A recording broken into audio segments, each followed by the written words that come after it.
Pemirsa, satu unit rumah warga yang berada di Jalan Kiai Haji Balki, Banten 6, Kecamatan Seberang Ulu 2, Kota Palembang, ambruk pada Jumat dini hari 10 Oktober 2025. Hal tersebut disebabkan oleh angin kencang yang menerpa kawasan tersebut.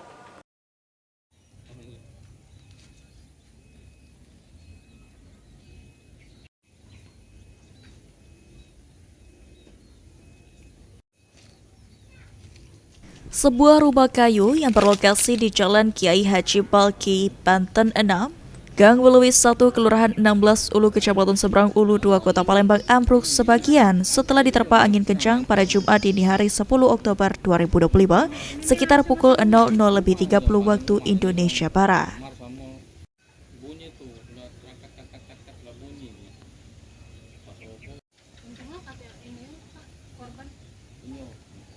Aisyah, pemilik rumah, mengatakan pada saat kejadian dirinya yang sedang menonton TV dan kelima anaknya sedang tidur, tiba-tiba mendengar suara retakan kayu.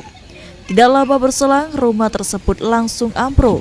Ditambahkan Aisyah, memang sebelum kejadian kondisi cuaca pada malam itu hujan deras disertai angin kencang.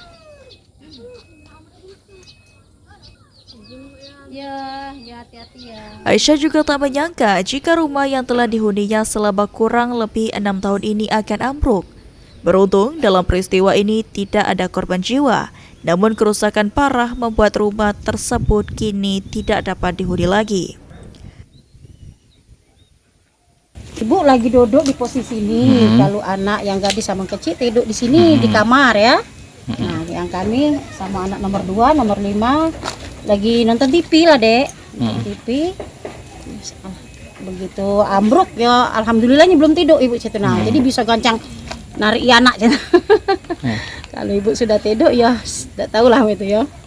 Harapannya mohon bantuannya cepat diproses Bapak Ibu ya, biar cepat. Kasihan anak-anak ngungsi tidur tempat neneknya juga sempit-sempitan. Jadi mohon bantuannya. Saat ini, ibu 6 anak ini hanya bisa pasrah melihat kondisi rumahnya yang ambruk dan berharap mendapatkan bantuan dari pemerintah untuk bisa membantu membangun rumahnya kembali. Suryadi, PAL TV.